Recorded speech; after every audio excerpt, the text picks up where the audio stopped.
The Tulsa Zoo is taking precautions to prevent the spread of avian flu among its birds. Several kinds of birds are not on display right now as the bird flu is spreading across the country and has now been discovered in Oklahoma. News on 6's Jonathan Cooper is live at the zoo with more. Jonathan?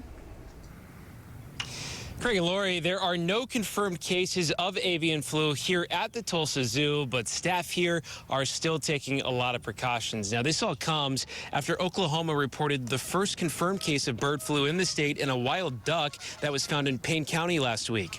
Tulsa Zoo officials say they've been monitoring the spread of the virus, and now that there's a confirmed case in Oklahoma, they're taking action. Joe Barkowski is the vice president for animal conservation at the zoo and says they've moved their birds away from any that may come into contact with migratory wild birds. That means the flamingos are now in a covered area behind the scenes. A couple of buildings with some birds are also closed, but Barkowski says other birds are still on display, just in a more protected environment. Barkowski says the flu is very rarely spread to humans, but can be deadly to bird populations, especially ones living in close proximity to each other. It's very easily transmitted from bird to bird in close contact with each other.